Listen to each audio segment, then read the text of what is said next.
Bible పట్టుకొని వెళ్ళిపోతాను. ఆ బైబిల్ చదువుకుంటా ఉంటాను బాత్రూంలో కూడా. సెల్ తీసుకెళ్ళాం. దేనికి సెల్? ఎంతగా సెల్ ఎడిక్షన్ అంటే సెల్ లేకపోతే ఉండలేకపోతున్నారు జనాలు.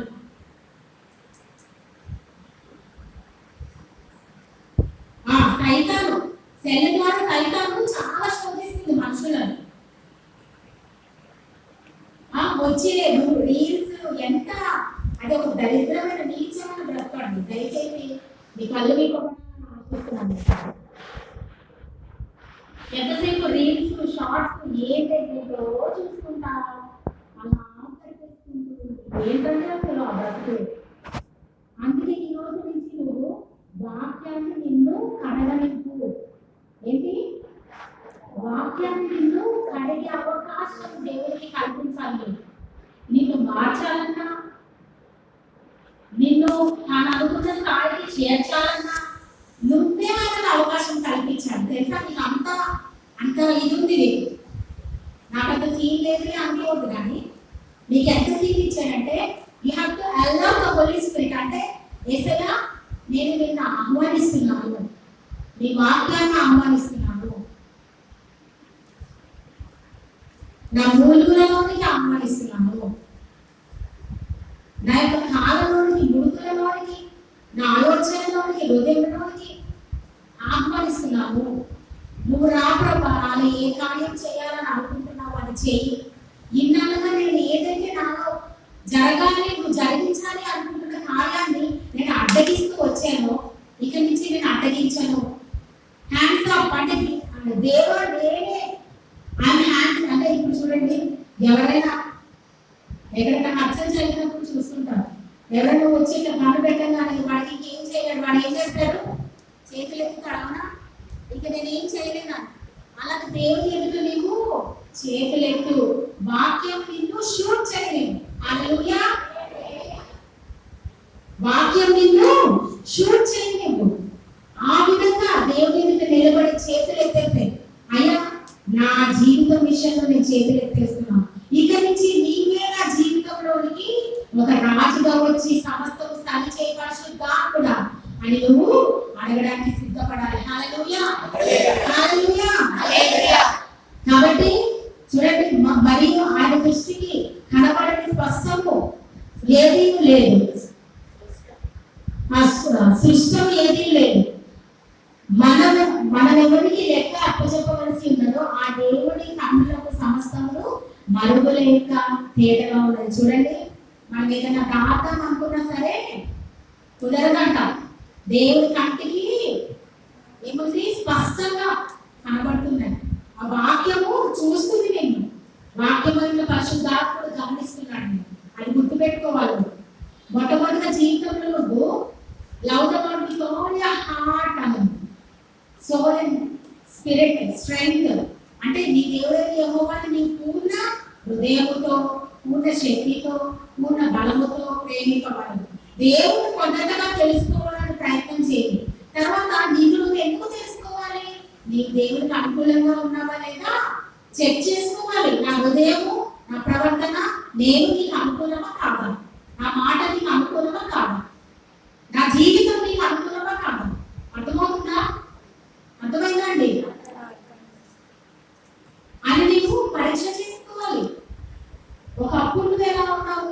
నువ్వు ఎవరితోనో కంపేర్ చేసుకోవద్దు, అది సరిపోల్చుకోకర్లేదు. కానీ ఒకప్పుడు నీతోనే నువ్వు సరిపోల్చుకోని, నువ్వు ఎవరితో పోల్చుకోవడం ఇష్టం లేకపోతే గుడ్డెచ్చేలో పడినట్లుగా జీవించడం కాదు. వాక్యం తన పని నీలో జరిగించని, నీ గురించి నువ్వు తెలుసుకోవాలి. నువ్వు ఎలాంటి దానివో, నువ్వు ఎలాంటి వాడివో తెలుసుకోవాలి. నీకు తెలియాలి, నీ గురించి నీకు తెలియాలి. తెలీదా? నీకు తెలియని ఎన్నో ఉంటాయి, నీకు తెలిసిన కొన్ని ఉంటాయి. కానీ నువ్వు వాక్యము బాగా హెచ్చుగా చదివినప్పుడు, ధ్యానం చేసినప్పుడు నీ గురించి నీకు తెలియని అంశాలు ఏదో దేవుడు నీకు బయటపరుస్తాడు. అర్థమైందా? అది దేవుడు మాట్లాడడం అంటే, అది దేవుడు దర్శించడం అంటే, అది దేవుడు, అదే దేవుడు చిత్తం జరిగించడం అంటే. హల్లెలూయా! అర్థమైందండి?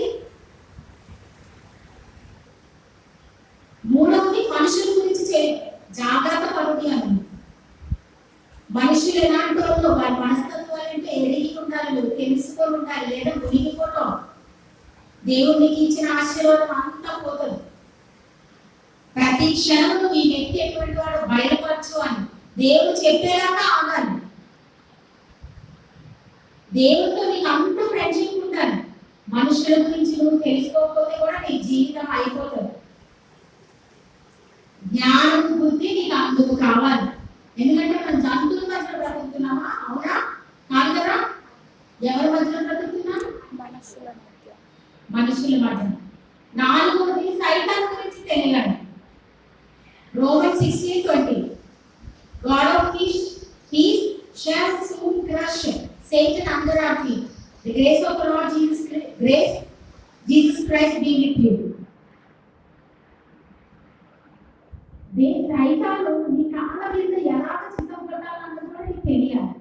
సో ఇప్పుడు నాకు ఈ అన్నీ తెలియాలి. మొట్టమొదటి తెలుసుకోవాలి, దేవుని గురించి నీకు తెలియాలి. దేవుని గురించి.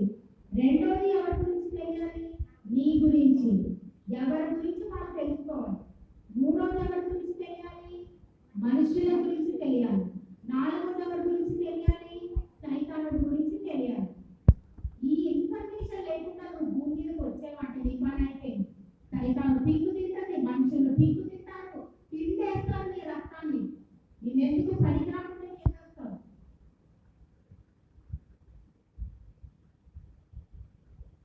వాడుకున్నంతసేపు బాగా వాడుకుంటారు. నువ్వు మంచిగా ఉంటే మంచిగా ఉంటుంది మనిషి. నువ్వు కొంచెం ఏదైనా మారు వెంటనే అనుకో ఆవులు కూడా మారిపోతాడు భయంకరంగా. అవునా కదా? కాబట్టి నీకు అన్నిటి నుంచి తప్పించుకొని నువ్వు సురక్షితంగా ఒక ఒడ్డుకు చేరాలి అంటే, సురక్షితంగా దేవుడు అనుకున్న ప్రణాళిక నీ పట్ల జరగాలి అంటే మాత్రము ఈ ఇన్ఫర్మేషన్ ఇస్ మస్ట్. అది నీకు ఎలా వస్తుంది? ఏం చెప్పాను నేను? ఏం చదవాలని చెప్పాను? గట్టిగా, ఇంకా గట్టిగా. కాబట్టి సామెతలు అన్నది ఇప్పటి వరకు మీరు చదవకుండా ఉన్నట్లయితే మీ యొక్క ప్రతిరోజు బైబిల్ చదివే యొక్క ఆ యొక్క టైం ఉంటుంది కదా, ఆ టైంలో సామెతలు ఖచ్చితంగా చదవండి.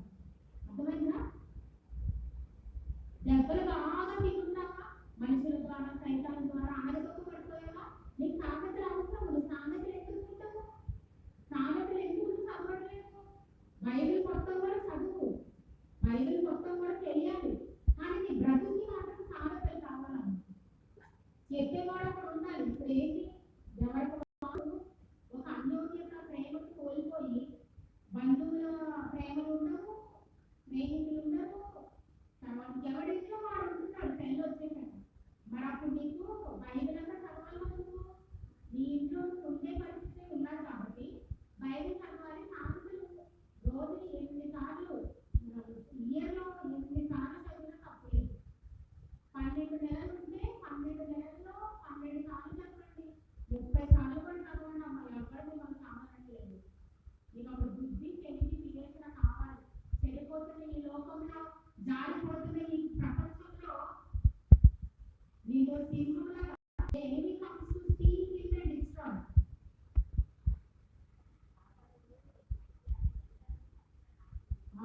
సైతానుడు దొంగతనము, హత్య, నాశనం చేయడానికి వస్తాడు. కానీ దేవుడు దేనికి వస్తాడు? సమృద్ధి, సమృద్ధి జీవము. Jesus comes to give life and life in it's fullness అని ఉంటుంది ఇంగ్లీష్లో. అంటే దేవుడు నీకు జీవాన్ని ఇవ్వడానికి వస్తాడు. సైతానుడు నీలో ఉన్నవన్నీ, నీకు ఇచ్చినవన్నీ దొంగలించడానికి వస్తాడు.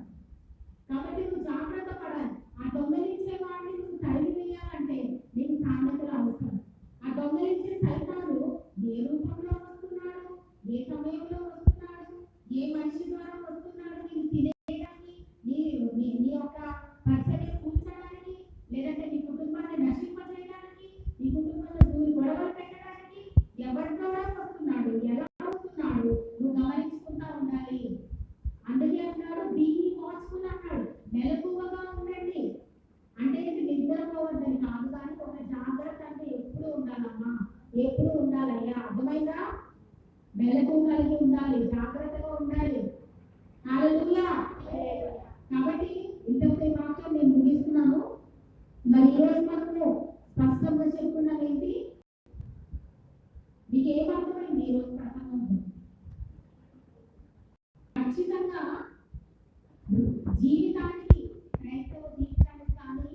అది అందరికీ కూడా జీవితంలో అయిపోయినట్టే. సొలొమోను రాజు కూడా ఏం కావాలి అని దేవుడు అడిగినప్పుడు ఏం అడిగాడు? ఆయన అడగవాడు, దేవుడు అడగలేదు. డబ్బులు ఇవ్వమని అడగలేదు, జ్ఞానం ఎందుకు అడిగాడు? చూడండి, జ్ఞానం అడిగాడు అంటే అప్పటికే ఎంత జ్ఞానవంతుడు. హల్లెలూయా.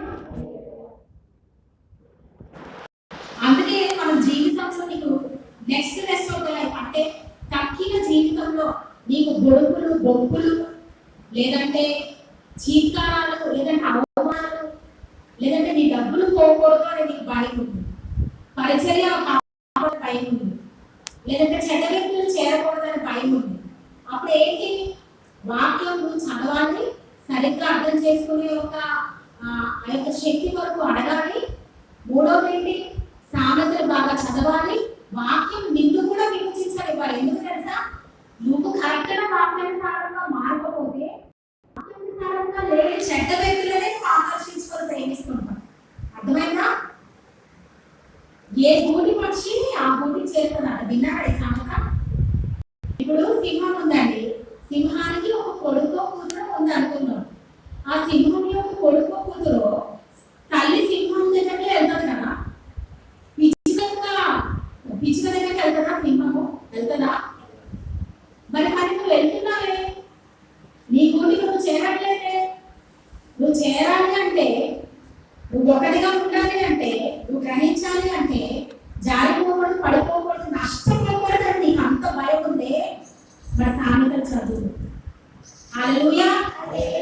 నీ గూటికి నువ్వు చేరడం అంటే ఏంటి? వాక్యం అనే గూటికి తిరిగి వచ్చేసేయడం, వాక్యానుసారంగా బ్రతకడం నేర్చుకోవడం. నువ్వు ఫస్ట్ వాక్యానుసారంగా నిన్ను నువ్వు మార్చుకో. ఇంకా అప్పుడు నీకు వాక్యానుసారంగా బ్రతుకుతున్న వ్యక్తులు ఎవరో కాదు నీకు గ్రహింపు రావాలంటే నువ్వు ఫస్ట్ కరెక్ట్గా లేకపోతే నువ్వు గ్రహించలేవు. అర్థమైందా? వ్యర్థమైన వాటిని నీ కంటికి దూరంగా ఉంచు. వ్యర్థమైన వాటిని, ఆ తర్వాత పనికి మాలిన వాటిని, తర్వాత ఏంటి నీ జీవితానికి ఏమేమి చేయని వాటికి జోడికి నువ్వు వెళ్ళక్కర్లేదు. కాబట్టి నువ్వు గ్రహించాలి నీ గూటికి. ఇప్పుడు నేనున్న పరిచయకి వెళ్తాను, ఎక్కడెక్కడికో వెళ్తాను, ఎన్నో దేశాలు తిరిగి వస్తాను. కానీ నా గూడెక్కడు, నా తల్లి దగ్గరికి నేను వచ్చేస్తాను కదా, వచ్చేస్తానా లేదా తప్పుగా ఎక్కడ అడవిలో వెళ్ళిపోయి ఉంటాను ఒకదాన్ని కదా. అలాగే నీ గూడు ఎవరు? యేసయ్య నీ గూడు. నీ హృదయానికి గూడు ఎవరు? యేసయ్య. పక్షి తన గూటికి చేరినట్లు చూడు, నాలో ఉన్నవాడు లోకంలో ఉన్నవాడి కంటే గొప్పవాడు అవునా? నీలో ఉన్న యేసయ్య గారిని మరలా చేయడు. జ్ఞానం అడుగు, బుద్ధి అడుగు, తెలివి అడుగు, వివేచన అడుగు. అర్థమైందా? నీకు అప్పుడు దేవుడు చక్కగా నిన్ను నడిపిస్తాడు. లేదంటే 2వ అధ్యాయంలో మీరు ఇంటికైనా చదువుకోండి, ఏమంటారంటే జ్ఞానము నువ్వు నాతో అక్కవని చెల్లివని చెప్పలేదు కాబట్టి నీకు నేను అపాయం వస్తే నవ్వుతాను, నీకు అపాయం వస్తే నవ్వుతాను. దానికి ఏంటి తెలుసా అర్థము? అంటే నువ్వు నా దగ్గర నుంచి జ్ఞానం తీసుకోలేదు కాబట్టి నేను నిన్ను చూసి నవ్వుతాను అంటుంది. నేను కాపాడం లేదు, నీ బుద్ధిహీనత నువ్వే భరించాలంటుంది. నాకు ఆ పరిస్థితి వద్దనే చెప్తున్నాను. హల్లెలూయా. ప్రతి దగ్గర కూడా యేసయ్య నాకు ఇచ్చిన పరిచయం కానీ, నాకు ఇచ్చిన కుటుంబం కానీ, లేదంటే నాకు ఇచ్చిన ధనము కానీ, ప్రతిదీ కూడా నీ తెలివిలో, నీ జ్ఞానంలో, నీ వివేకంలో, నీ వివేచనలో ముందుకెళ్ళి నేను ఎలా కాపాడుకోవాలి, నువ్వు ఇచ్చిన ఆ యొక్క బాధ్యత నేను ఎలా చక్కగా నెరవేర్చుకోవాలి నాకు తెలియదయ్యా. యేసయ్య దగ్గర మాత్రం అండి చాలా తగ్గింపు అవసరం అండి. యేసయ్య నాకు నిజంగా ఏమీ తెలియదు, నువ్వు నేర్పిస్తే నేను నేర్చుకుంటాను మనసుతో ఉన్నవాడే బాగా పైకి వస్తాడు, వాడు అన్నిటిలో షైన్ అవుతూ ఉంటాడు. అర్థమైందా? హల్లెలూయా. ఈ రోజు నేను చెప్పిన వాక్యం అర్థమైందా? ఎంతమంది అర్థమై చేయలేదండి? హల్లెలూయా. నచ్చిందా? హల్లెలూయా. మీరు మాత్రం మర్చిపోకండి, గుర్తుపెట్టుకోండి. ఈ వాక్యం చిన్న ప్రార్థన మీకు చేస్తాను, మీకోసం నేను మీరు కళ్ళు మూసుకొని మీరు కూడా అడగండి, దేవా నాకు దైవ జ్ఞానము, దైవ తెలివి, బుద్ధి, తెలివి, వివేచన ప్రసాదించాలి. ఇక ముందు నేను నువ్వు ఇవ్వబోతున్నా ఆ యొక్క దీవెనకు నన్ను సిద్ధపరచు. నేను మరలా చేజార్చుకోకుండా కాలు జారి పడిపోకుండా సహాయం చేయాలి. ప్రతి ఒక్కరు మొదలుపడదాం. పరిశుద్ధాత్మ దేవుడా నీకే వందనాలు. పరిశుద్ధాత్ముడు మన మధ్యలో కావడం వల్లే వచ్చారు. ఆయన మన మధ్యలో ఉన్నారు. ఎవరెవరైతే ఈరోజు తెలివి జ్ఞానం అడుగుతారో అది మీకు ఇస్తానంటున్నాడు దేవుడు. పరిశుద్ధాత్ముడా నీకే వందనాలు. అయ్యా తెలివిని, జ్ఞానములు, వివేకం పుట్టించి పరిశుద్ధాత్ముడా మా మధ్యలోకి రండి. మా జీవితంలోకి రండి. మేము చేసే ప్రతి నిర్ణయాలలో, మా యొక్క హృదయంలో, మా జీవితాలలో, మాకు ఇచ్చే వాటిలో ప్రతిదీ కూడా మాకు తెలివి కావాలి, బుద్ధి కావాలి, జ్ఞానం కావాలి, వివేకం కావాలి, వివేచన కావాలి. ఇవేమీ లేకపోతే ముందుకెళ్ళలేదు. జ్ఞానమైన పరిశుద్ధాత్మ కూడా నేను మేము ఆహ్వానిస్తున్నాం తండ్రి. జ్ఞానమైన బుద్ధి ఇచ్చు, కుశలత ఇచ్చు పరిశుద్ధాత్మ నీవు దిగరమని అడుగుతున్నాం తండ్రి. మేము కాదయ్యా మానవించి నీవే జీవించమని అడుగుతున్నాం తండ్రి. అయితే మరి ఎవరెవరికైతే ఇక్కడ ఆయన జ్ఞానం కొదువై ఉందో, బుద్ధి కొదువై ఉందో, తెలివి కొదువై ఉందో, వివేచన కొదువై ఉందో ప్రమాణం చేస్తే అవన్నీ కూడా ఒక గిఫ్ట్గా ఇవ్వమని అడుగుతున్నాం ప్రభు. నేను తెలివి కలిగి నీవు అన్నవు లోకపు కుమారుడు ఎక్కువ తెలివిగా ఉంటారమ్మా, కానీ అంతకు మించిన జ్ఞానం నీలో ఉందయ్యా. కాబట్టి నిన్నంటూ పెట్టుకోనబడి నీలో ఉన్నవన్నీ మేము ధరించుకొని ముందుకు వెళ్ళి జయగీతం పాడి జయస్వరం వ్యక్తి నిన్ను హెచ్చించుటకు నీ నామను గణపరిచే అవకాశం మాకు కలిగించమని, రాజు మా జీవితానికి ఉండమని ఇక నుంచి ఎవరెవరైతే జ్ఞానం కోసం, తెలివి కోసం మొదలుపెడుతున్నారో, అడుగుతున్నారో వారికి దయచేయమని అడుగుతున్నాము. ఈ ప్రాంతం కంచె వేసి తోడైనాము. వేసే పరిశుద్ధనామంలో దుష్టులు వేసే ప్రతి చీకటి బాణాలు కూలిపోవాలని అడుగుతున్నాం. దైవ జ్ఞానం అడ్డగించే ఒక లోక జ్ఞానం కానీ లేదా సొంత జ్ఞానం కానీ తీసివేసి ఈ దైవ జ్ఞానాన్ని ఉన్న ప్రతి ఒక్కరిలో ప్రతి ఒక్క దేవుడికి దయచేయమని, వాక్యాన్ని హక్కుగా ఉండలాగా సహాయం చేయమని ఈ ప్రాంతం చిత్రుడు ఏ ప్రాంతాన్ని కంచి వేస్తూ పరిశుద్ధ నామములో అడిగి ప్రార్థించి వేడుకున్నాం తండ్రి. ఆమేన్, ఆమేన్, ఆమేన్. హల్లెలూయా.